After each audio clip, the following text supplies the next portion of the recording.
Some years ago, the Department of Transportation set aside $200 million for research and testing of an automated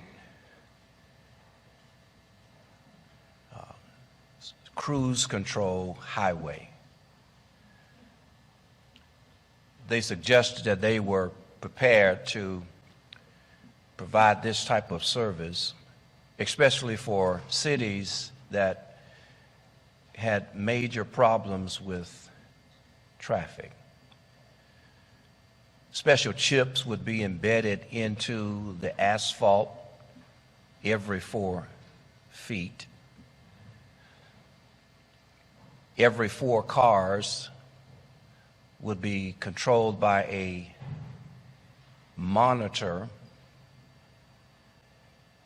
They had navigation systems that would be computerized such that after 6 miles, the driver would resume control at their desired exit. They felt as if every problem that could arise had been addressed. However, there was one problem that they had not prepared for. Mike Doble, then the technology manager for Buick, said, "There's one problem we have not been able to address, and that is to get people to comfortably and consistently trust the system. It's not a technological problem, it's a trust problem." Trust is always the issue, isn't it? For some, it is trusting God in every situation. In fact, what is the one thing that God needs to do for you so that you will consistently and comfortably trust Him in all situations? Will we trust God as we face an unpredictable new administration with the implementations, if not implications, of Project 25? Will we trust God as some who are waiting for the test results of some type of examination? Will we trust God as many are dealing with unemployment? There's still racial issues taking place in our land. And there's so many other issues that we're all grappling with. And so the question becomes, will we trust God? Will we trust God to prepare the next pastor for friendship as he's preparing friendship for the next pastor? The issue is always trust. And there's another issue of trust in 1st or 2nd Kings chapters 18 and 19. As there was a struggle between Pharaoh and God in Exodus chapter 3, that Moses was in the middle of it. As there was a struggle between Nebuchadnezzar and God, and Daniel was in the middle of it. There was a struggle between Sennacherib and God, and Hezekiah is in the middle. And we hear this slogan, the battle is not yours, but it is the Lord.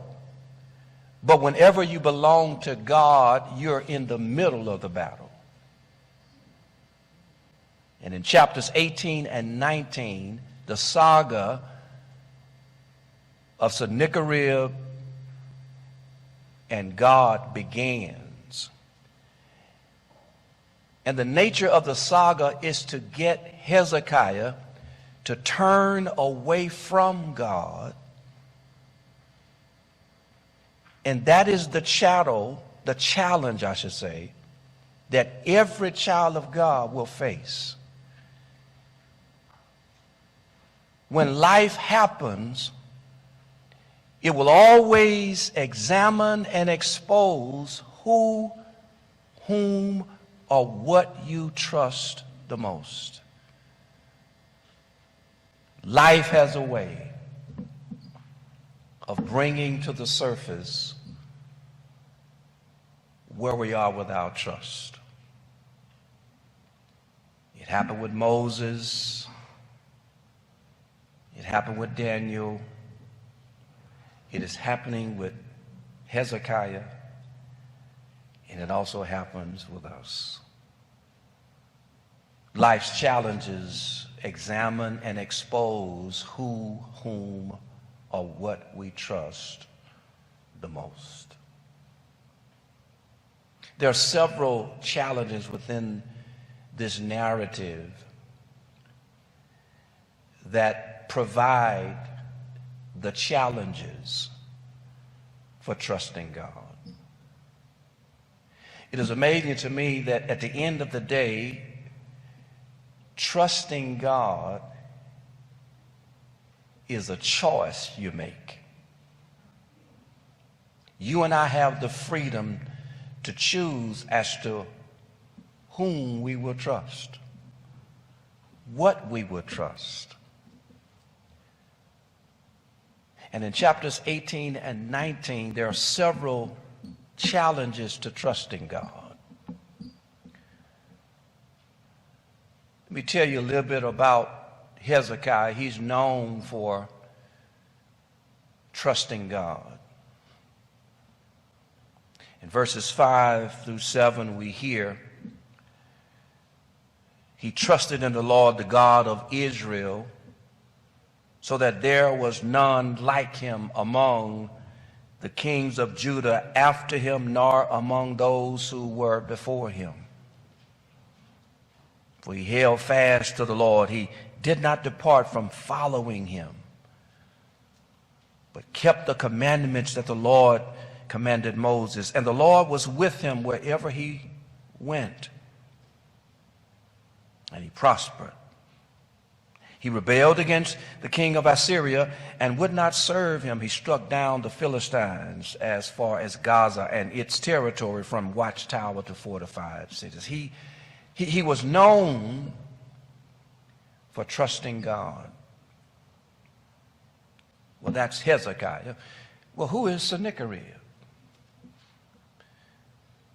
Just his name struck terror in the hearts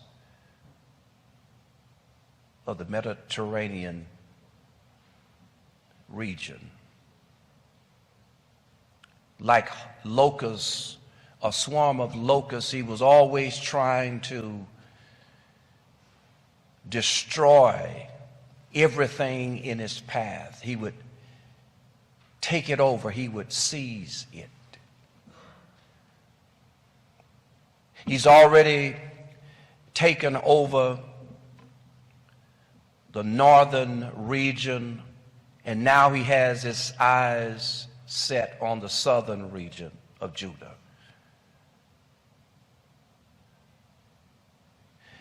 Hezekiah is the king, but God is in charge. And now Sennacherib, if he is going to take over another land, another people, he would have to start at the head. And so he begins to come against Hezekiah, because Hezekiah refuses to submit and to surrender to any earthly king. And now it's on. And we're presented with this first challenge to trusting God. And that is, there will be times when the deck of mistrust is being stacked against you.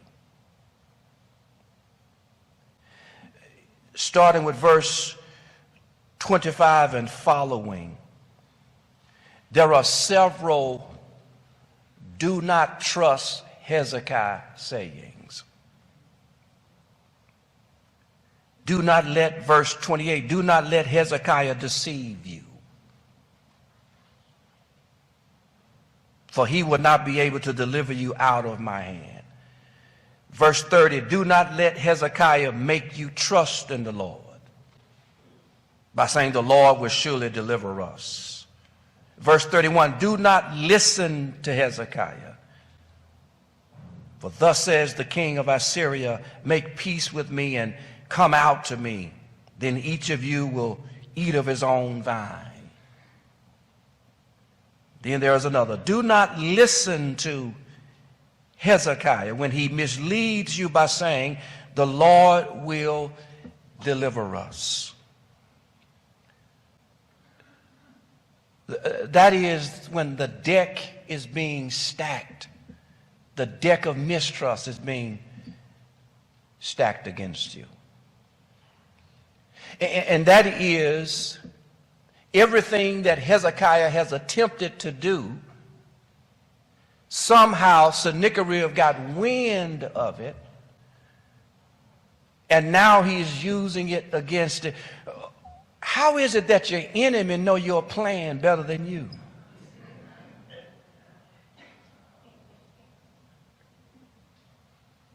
And in the previous verses, verses 20 and following, he begins to talk about whatever you rely on, it will go against you. Your reliance on another nation, he mentions Egypt, that would be dangerous. Your reliance on your military supplies, that would be deadly. He even sarcastically offers them horses, but he says, you don't even have enough men to ride the horses. He then brings up their reliance on a God that you cannot physically see. That's dumb. And then he even accuses Yahweh as being dishonest because he says, your God is in fact using us to destroy you. The deck of mistrust is being stacked against Hezekiah. And what do you do when you can't find a reason to trust God? What happens when every direction you turn, it seems as if it provides a reason not to trust God? Philip Pointer, pastors in Little Rock, Arkansas, he was taking his daughter Gabby and her cousin Hope to the movie. But he needed to stop by the church first. So they pull up to the church, and the two of them jump out of the car, run to the front door, and Hope begins pulling on the doors, but the doors are locked. And for some reason, she was distraught because she couldn't get in. Gabby, who's the daughter of Philip Pointer, places her hand on her shoulder and said, Hope, don't worry. My father has keys to the door. Whenever you find it difficult to find a reason to trust God, you got to remember that God has access to everything. Whenever you feel as if this situation is impossible, you got to remember nothing is impossible with God.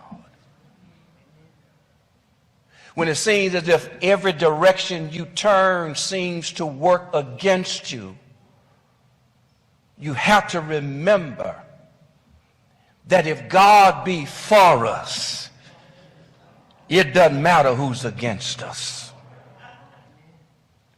When no one seems to agree with you that God would do exactly what he said he would do,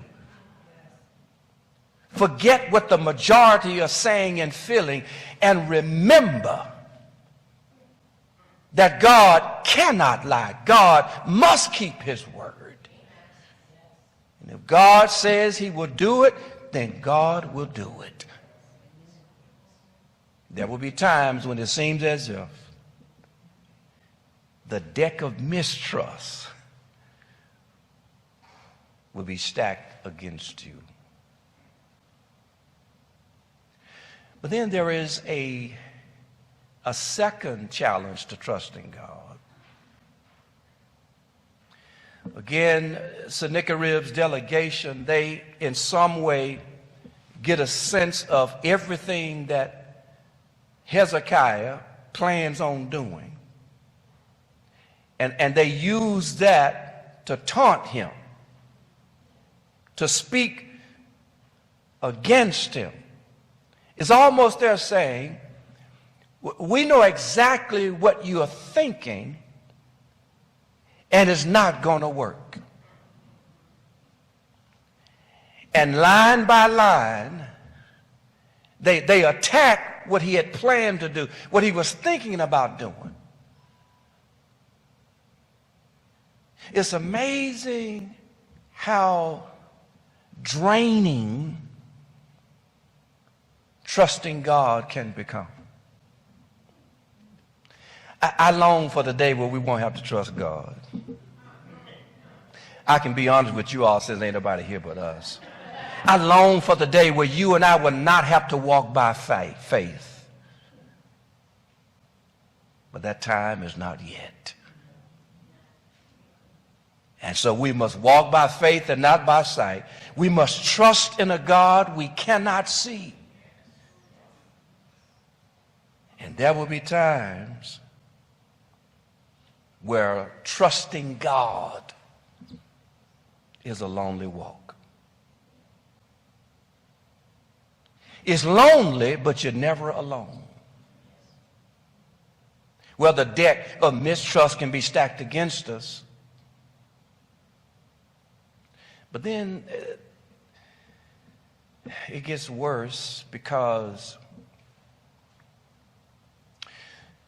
Sennacherib, he's crafty. And so he says, well, if I can't get to him, maybe I can get to them.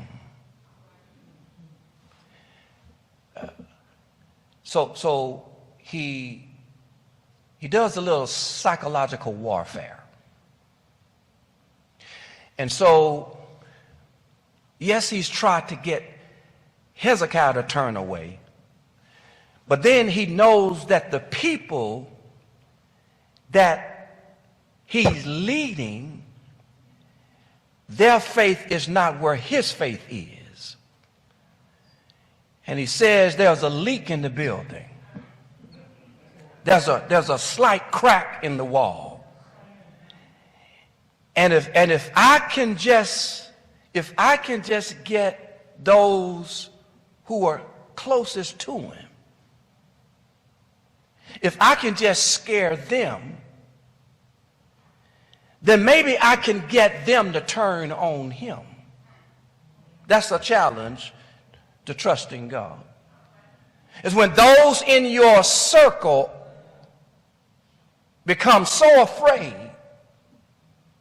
that they stop believing in you. We pick that up with verses 28 and following. I briefly mentioned it to you. And this is not the first time that this has happened. It happened to David at Ziklag, 1 Samuel chapter 30, when he and his soldiers were on the run. And when they returned to the village, the women and children had been decimated, had been wiped out, and the men were so heartbroken that they turned on David. Not only did it happen to David, it happened to Moses. You remember they were on their way to the promised land. And at their first obstacle, they said, why did you bring us out? Why didn't you just leave us in Egypt? Have you brought us out here to die? And they turned on Moses. It didn't just happen to David. It didn't just happen to Moses. It happened to Jesus. Where he says to his disciples, let's go to the other side. And after a day of ministry, he's resting, and a storm arises, and they blame him for not caring. They wake him up. They say, don't you care that we perish? And it happens. Is that sometimes your circle will turn on you. I mean, you do know that there are times when friends become foes. It happened with Biggie and Tupac. It happened with Vivica Fox and 50. And if you watched Harlem Nights, you know it happened with Quick and Vera. It happens. Your friends can sometimes become your foes.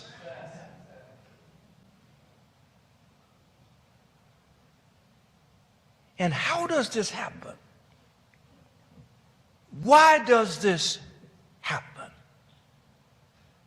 Because we have an adversary who knows the weakest link, who knows who to get when he can't get who he wants. And he comes, his target is Hezekiah. But he can't get to Hezekiah, so he gets to those who are following Hezekiah, but not following God. There's a danger when people believe more in you than they do in God.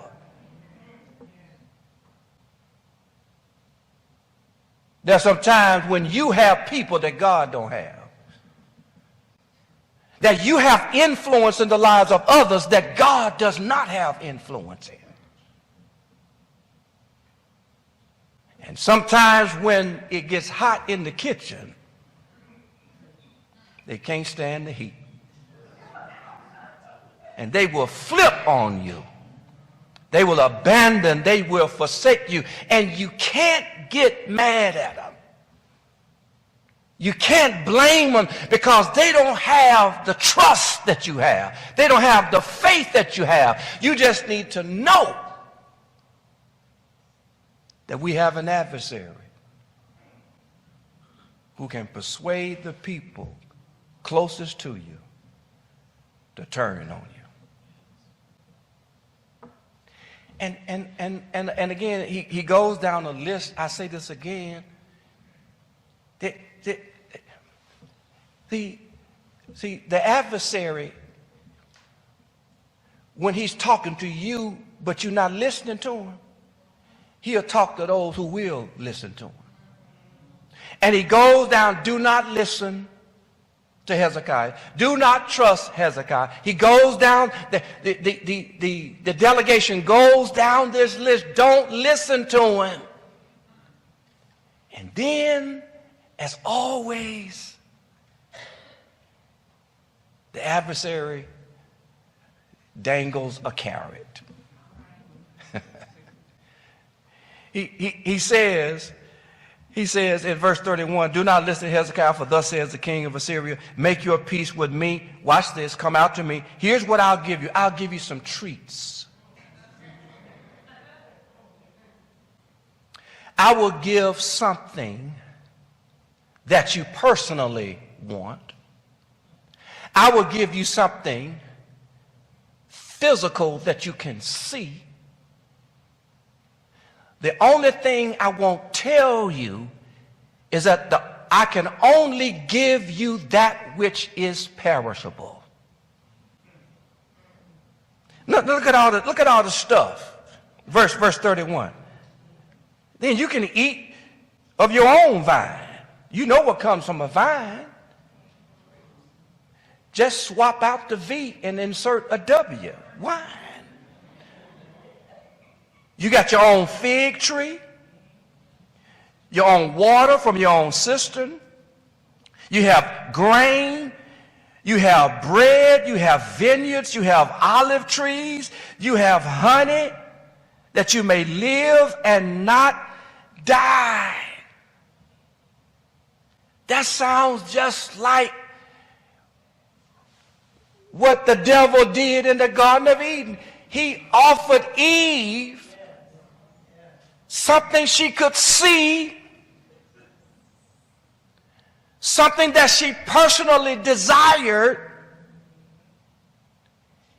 He picks up the same M.O. with Jesus in the wilderness. Turn these what? Stones into bread. I'll give you notoriety and popularity if you fall down and worship me. He only can give that which is temporary, that which is perishable.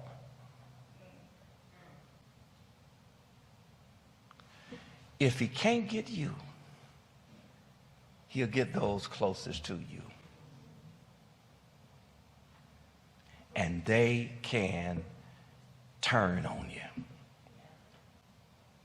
Have you ever had the wind knocked out of you?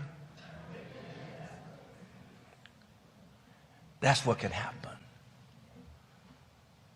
When 1 minute people were with you, and the next minute they're not.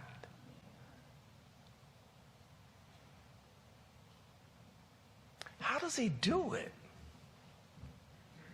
And what do we do? How do we encourage people who are in ministry with us to stay the course?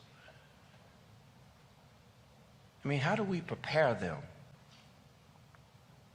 It was a movie, Robin Hood, Prince of Thieves, and Kevin Costner, he was Robin, and he and his band, they come upon a young man who was target practicing with his bow and arrow. And he says to him, he says, can you hit a target amidst distraction?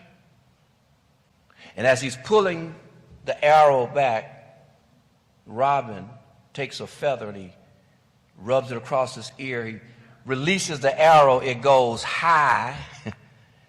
It doesn't close to hitting the target. Robin and his band, they laugh, and after the laughter subsides, the maid of Marian, she says to Robin, but can you do it? Can you hit the target amidst distraction? He said, yes, and as he's pulling the arrow back, she leans in and flirtatiously whispers in his ear. The arrow goes high, barely misses an innocent bystander. And distractions come in all shapes and sizes, but they have one result: to get you to miss God's mark. And so all of this stuff that they were offering the people was just a distraction.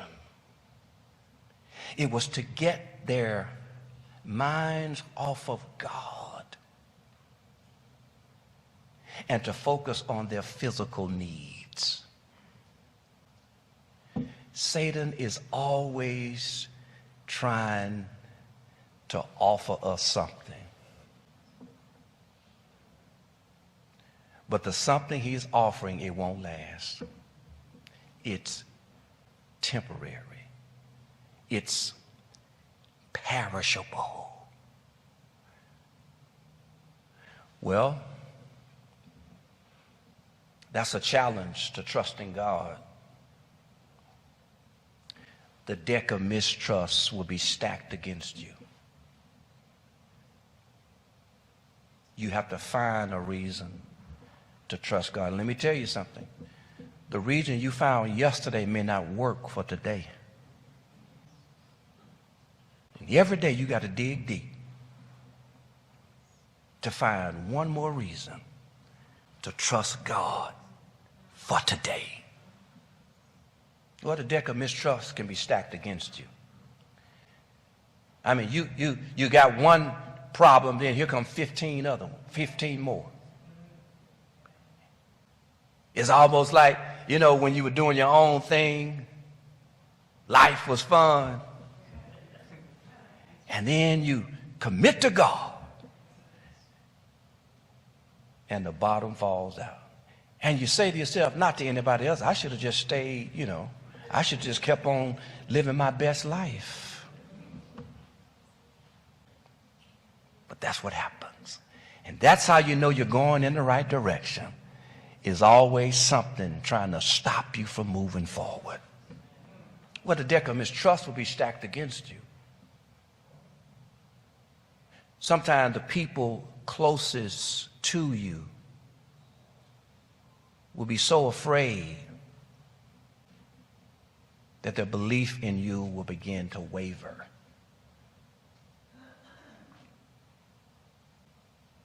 This word gets back to Hezekiah, and he's devastated by it. He can't believe it. And those messengers, once they hear how the people have said yes to what Sennacherib's delegate is offering, they are torn by it.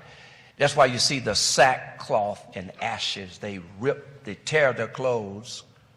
Verses 36 and following.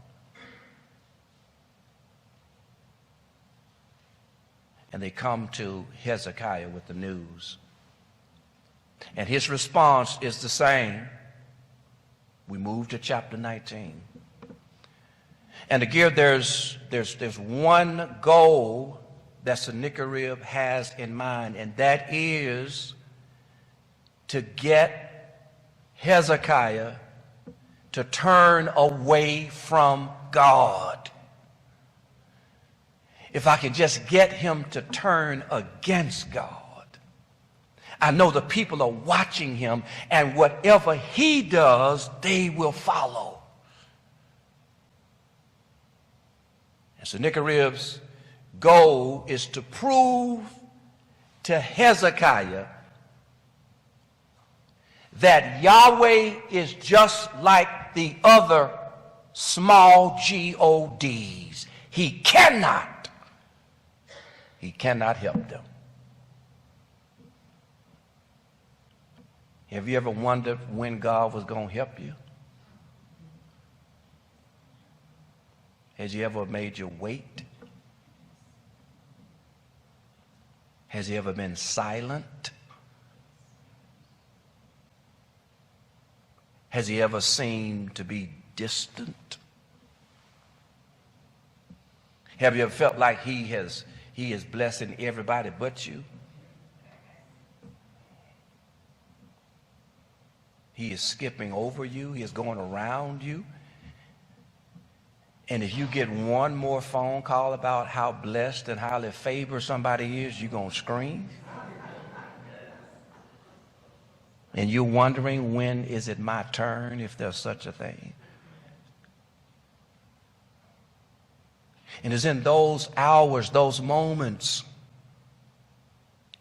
where we have an adversary who will exploit our thoughts and our emotions. And see, there comes a times when you can't trace God's hand, where you got to trust his heart. I know your character, God. I know you'll do exactly what you said you'd do. I know you love me. You've demonstrated that you love me. I know you cannot lie. I know you can do anything but fail.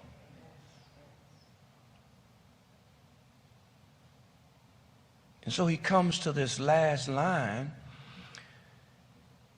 chapters 19. He gets this word, and he's broken. He's distraught. He tears his clothes and he covers himself with sackcloth.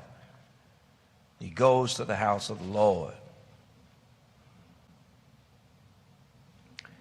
And he in some way he realizes, and this is this challenge, this third challenge when it comes to trusting God, and that is, at times trusting God may not be comfortable, but it is always beneficial. Always beneficial. And when he's feeling this way, he goes to the house of the Lord. And ultimately he gets a letter from Sennacherib, verses 8 and following. And then even when you pick up in verse 14, he gets this letter from Sennacherib as to what's going to happen and when and all of that. And we wonder, what does he do with this letter? Well, like a child brings a broken toy to someone who can do something with it, Hezekiah takes this letter and he lays it out before the Lord.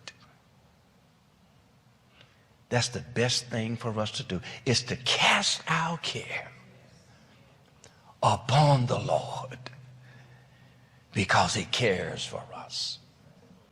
And he gives God this letter.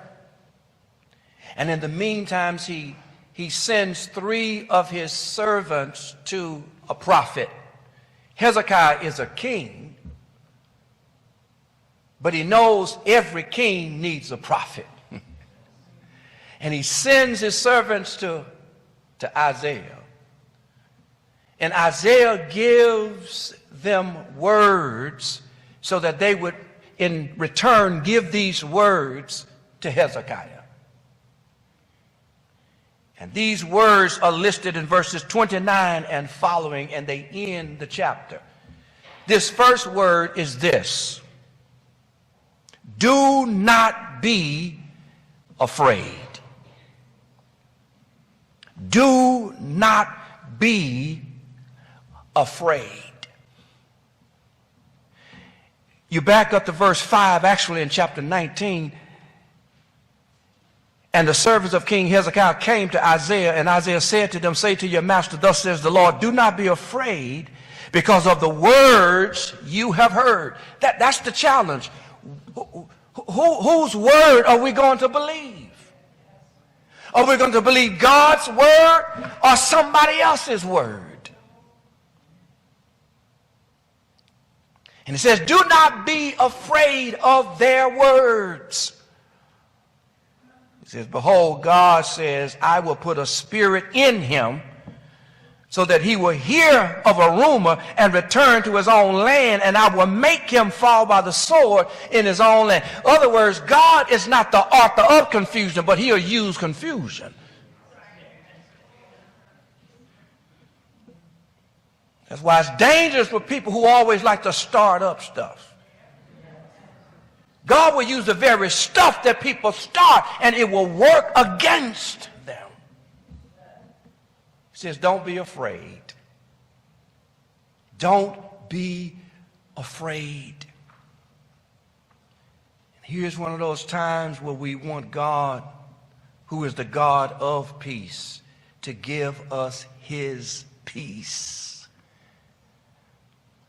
Whenever you find yourself struggling because of what their words are, you've got to turn to the word. And it reminds us he will keep you in perfect peace if what? Your mind is what? Stayed on him. It says don't be afraid. That's first. But then he picks up in verse 29 and following, the rest oracles and whatnot, he says, I will feed you. Remember the food and stuff that Sennacherib offered to people? God says, I'm going to feed you. He says, I made you. I know what your body needs. So I'm going to feed you. I know. He says, you don't have to eat from everybody's table. I will feed you. I will give you food. In fact, what God was literally saying was there was some after sowing, there was going to be some aftergrowth that scholars suggest accidentally came up on his own. No, it was providential. That God can always do something, even if the something doesn't make sense. Whoever thought that after the crop, there was some more crop? And the crop, it says, came up on its own. They didn't water it. They didn't treat it. But how many of y'all know God can make a way out of no way? He can do it. And so God says, I'm going to feed you not from what they have done, but I'm going to feed you in spite of what they have done. He prepares a table before us in what? In the presence of our enemies. He says, don't be afraid. Again, trusting God is not always comfortable, but it's beneficial. Don't be afraid. You got to wrestle with fear. Say, I'll feed you. God knows you have needs. But then he says, I will fight for you while you are asleep. You look down at verse 32 and following. It says that night, said when Sennacherib went to sleep, his surroundings was like a garden, but when he woke up, it was a graveyard. And that night, the angel of the Lord went out, one angel, and struck down 150,000 in the camp of the Assyrians. And when they rose that morning, it was nothing but dead bodies. God can fight your battle. You don't have to lift your finger. You can say night, night. You can go on to sleep. Ain't no sense you sitting up worried about this and worried about that. God says, I can do all of this while you are asleep.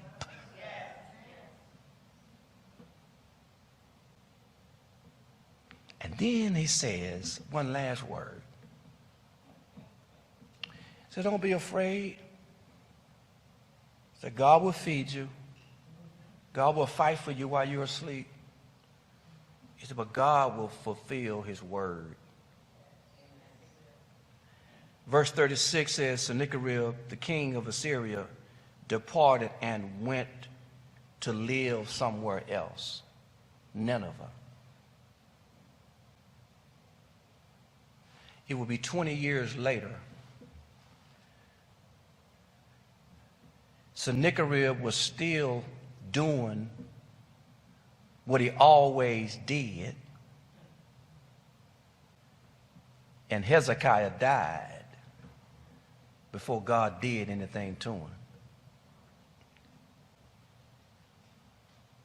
When Hezekiah dies, Sennacherib is still king.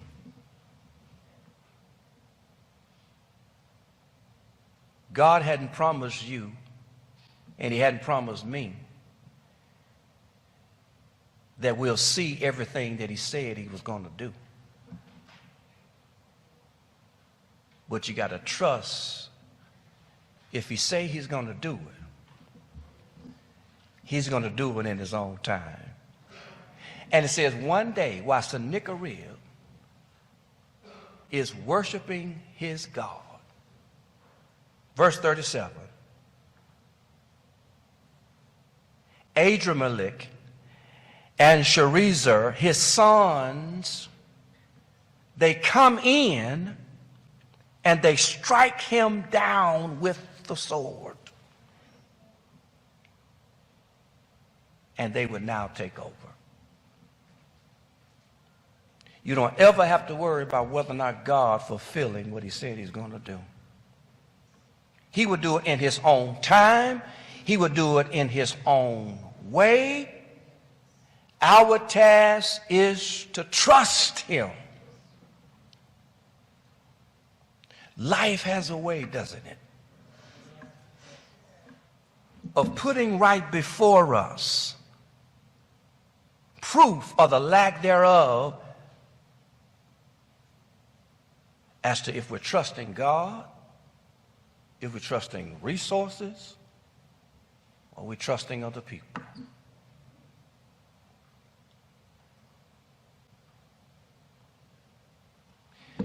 Who do you trust? Whom do you trust? What do you trust? As for Hezekiah and for all those who put their trust in God,